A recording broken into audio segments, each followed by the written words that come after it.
প্রিয় শিক্ষার্থীরা, আসন্ন উচ্চ মাধ্যমিকের সেমিস্টার 2 এর ফিজিক্সের কোশ্চেন স্ট্রাকচার বা কোশ্চেন প্যাটার্ন সম্পর্কে একটু আলোকপাত করছি। তোমরা এগুলো দেখতে থাকো। প্রথমেই দেখো, 5টা অধ্যায় আছে, এদের মধ্যে আবার সাব টপিক আছে। গ্র্যাভিটেশন বা মহাকর্ষ, এখান থেকে দেখো অবজেক্টিভ প্রশ্ন 2 মার্কস, টাইপ 1-এর 2 মার্কস, 2 নম্বরের একটা প্রশ্ন থাকবে আর 3 নম্বরের একটা প্রশ্ন থাকবে। তাহলে 3 আর 2 5, তাহলে মহাকর্ষ থেকে 5 নম্বর থাকবে।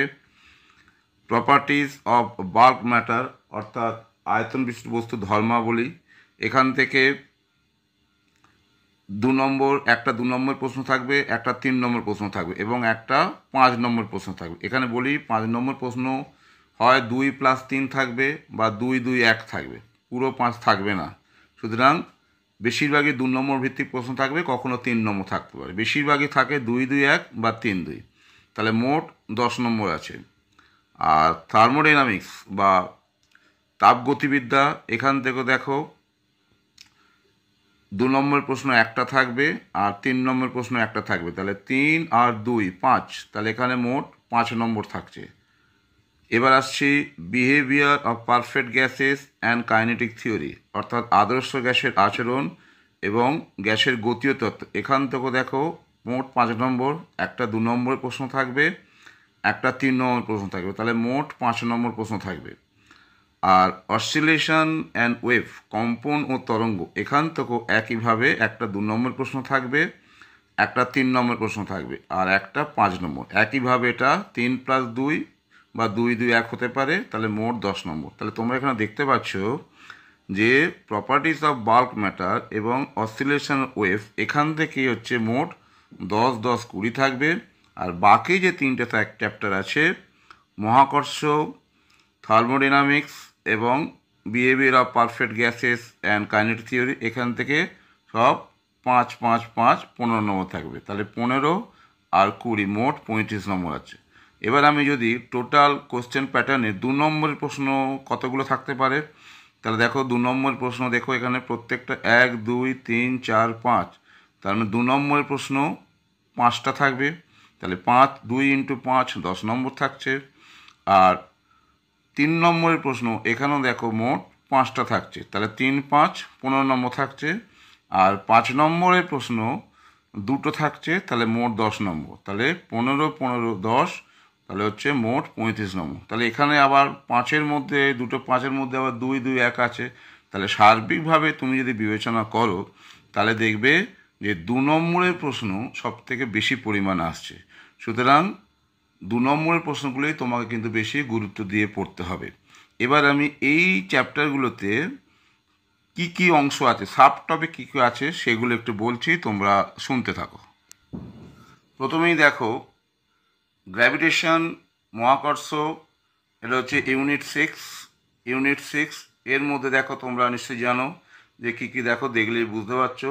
মেনলি হচ্ছে মহাকর্ষ সূত্র সম্পর্কিত বিভিন্ন প্রশ্ন, উচ্চতার জন্য, গভীরতার জন্য, আণবিক গতির জন্য কীভাবে জি এর মান পরিবর্তিত হয়, কেবলারের সূত্রাবলী, গ্রহের গতি সম্পর্কিত কেবলারের সূত্রাবলী, gravitational potential energy, gravitational potential, মহাকর্ষীয় বিভব, মহাকর্ষীয় ক্ষেত্র প্রাবল্য, মহাকর্ষীয় স্মৃতিশক্তি, মুক্তিবেগ, গ্রহের এবং কৃত্রিম উপগ্রহের কক্ষীয় বেগ, এই সম্পর্কিত প্রশ্ন। আর হচ্ছে জিওস্টেশনারি স্যাটেলাইট অর্থাৎ ভূসমলয় উপগ্রহ, ভূসমলয় কক্ষপথ বা পার্কিং কক্ষপথ, এই সম্পর্কিত জিনিসগুলো থাকবে এখানে 5 নম্বর।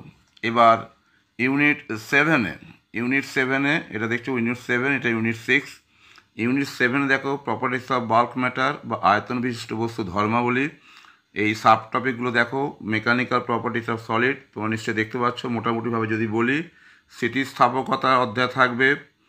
এরপর এখান থেকে বিভিন্ন রকম স্থিতিস্থাপকতা যে সমস্ত জিনিসগুলো আছে, অর্থাৎ হুকস ল, বিভিন্ন রকম স্থিতিস্থাপক গুণাঙ্ক, তাদের পারস্পরিক সম্পর্ক, পয়সনের অনুপাত, এটা গুণাঙ্ক কিনা এই সম্পর্কিত আলোচনা, এবং একটা স্ট্রেস স্ট্রিং অর্থাৎ স্থিতিস্থাপক স্প্রিংয়ের ক্ষেত্রে তার স্থিতিশক্তি নির্ণয় এবং এই সম্পর্কিত বিভিন্ন প্রশ্ন। এবার মেকানিক্যাল প্রপার্টিজ অফ ফ্লুইডে, এখান থেকে দেখো তোমরা নিশ্চয়ই জানো কি কি, বেশিরভাগই দেখবে উস্থিতিবিদ্যা সম্পর্কিত প্রশ্নগুলো থাকবে, এবং ভিসকোসিটি অর্থাৎ সান্দ্রতা, আর হচ্ছে সান্দ্রতা অধ্যায়, আর পৃষ্ঠটান। বার্নৌলির উপপাদ্য নিশ্চয় দেখছো, পৃষ্ঠ শক্তি, পৃষ্ঠটান, স্পর্শকোণ, অতিরিক্ত যে চাপ, এই সম্পর্কিত প্রশ্নগুলো থাকবে। কৌশিক নলের প্রশ্ন থাকতে পারে। এরপর থার্মাল প্রপার্টিস অফ ম্যাটারের দেখো, হিট অর্থাৎ তাপমাত্রা, তিনটে প্রসারণ অর্থাৎ কঠিন তরল গ্যাসের প্রসারণ, এইগুলো থেকে প্রশ্ন থাকবে। আপেক্ষিক তাপ, অবস্থার পরিবর্তন, এই যে ক্যালোরিমিট্রি আছে, চেঞ্জ অফ স্টেট, অবস্থার পরিবর্তন আছে, আর হচ্ছে লিন তাপ সম্পর্কিত প্রশ্ন থাকবে। আর হিট ট্রান্সফার অর্থাৎ তাপ সঞ্চালন থেকে দেখো, পরিবহন, পরিচালন, বিকিরণ, ব্ল্যাক বডি রেডিয়েশন, কৃষ্ণবস্তু বিকিরণ, কার্চফ ল, শোষণ ক্ষমতা, বিকিরণ ক্ষমতা, থার্মাল কন্ডাক্টিভিটি অর্থাৎ তাপ পরিবাহিত সংক্রান্ত প্রশ্ন, নিউটনস ল অফ কুলিং অর্থাৎ নিউটনের শীতলীকরণ সূত্র, ভিনের স্মরণ সূত্র, স্টিফান বোল্টম্যান সূত্র, এই সম্পর্কিত প্রশ্নগুলো থাকবে। এবার থার্মোডাইনামিক্সে কী কী থাকতে পারে? থার্মোডাইনামিক্সে তোমরা ভালো করে দেখো, শূন্যতম সূত্র থাকতে পারে। সিপিসিবি, এটা খুব ইম্পর্টেন্ট প্রশ্ন, সিপিসিবি সম্পর্কিত প্রশ্ন, অর্থাৎ সিপি মাইনাস সিবি সমান আর বা R by J. Isothermal adiabatic process অর্থাৎ সমষ্ণ রুদ্ধতাপ পদ্ধতি সম্পর্কিত প্রশ্ন, তার পিভি ডায়াগ্রাম কি, আর দুটো প্রক্রিয়ায় বাহ্যিক কৃতকার্যে যে রাশিমালা।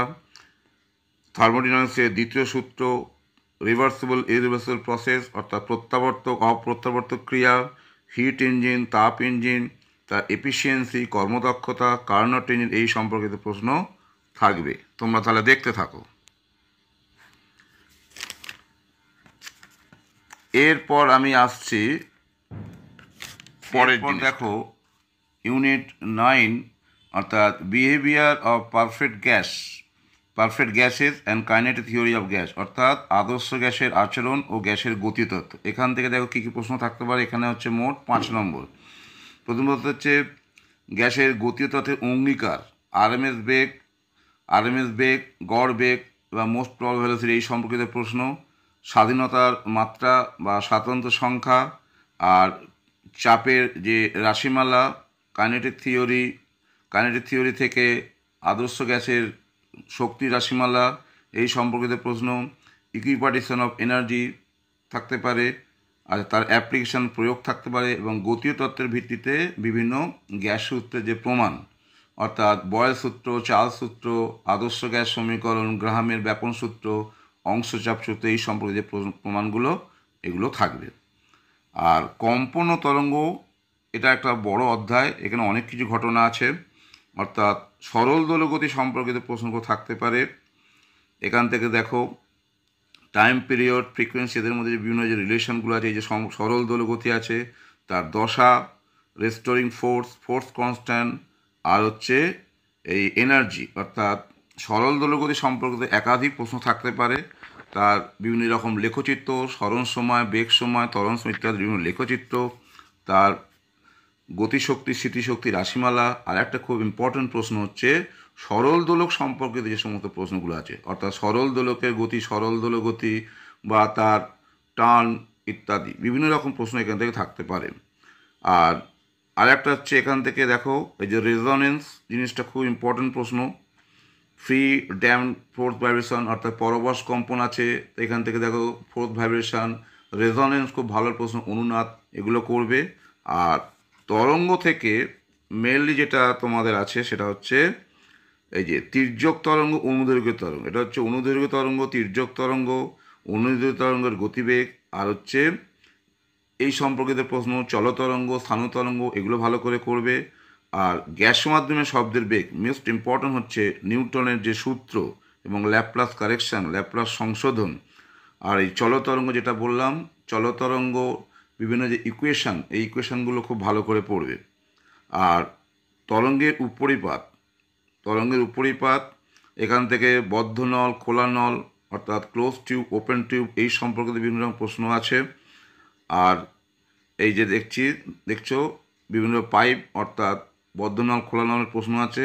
আর ফান্ডামেন্টাল মোড, হারমোনিক্স অর্থাৎ মূল সুর, উপসুর, এই সম্পর্কিত প্রশ্নগুলো করবে। আর স্বরকম্প, এটা খুব ইম্পর্টেন্ট প্রশ্ন, স্বরকম্প অর্থাৎ স্বরকম্পের সংখ্যা, উচ্চতার কম্পাঙ্কের পার্থক্য, এই সম্পর্কে বিভিন্ন রকম প্রশ্ন, তির্যক তরঙ্গের কম্পাঙ্ক যে রাশিমালা, টান দেওয়া তারের তির্যক কম্পনের সূত্র এগুলো ভালো করে করবে। আর শেষে হচ্ছে ডবলার ক্রিয়া, অর্থাৎ ডবলার ক্রিয়া। তাহলে এইভাবে তোমরা পড়ো, করলে আশা করি তোমরা ভালো হবে। আবার আমি তোমাদের এই প্রশ্ন প্যাটার্নটা এখানে আমি আবার দেখিয়ে দিচ্ছি। তাহলে দেখছো, তাহলে মোট 2 নম্বর প্রশ্ন 10টা থাকবে, 5টা থাকবে 10 নম্বর, 2 ইন্টু 5, 3 ইন্টু 5 15 নম্বর থাকবে, দুটো 5 নম্বর পুরো 10, তাহলে মোট দেখছো 35 নম্বর। তাহলে এইভাবে তোমরা যদি পড়ো তাহলে আশা করি তোমাদের সেমিস্টার 2 এর প্রশ্ন এবং তার যে উত্তর সেগুলো তোমরা লিখতে সমর্থ হবে। তোমাদের সার্বিক ভালো পরীক্ষা হবে এই আশা রেখে আমি তাহলে এখানে শেষ করছি।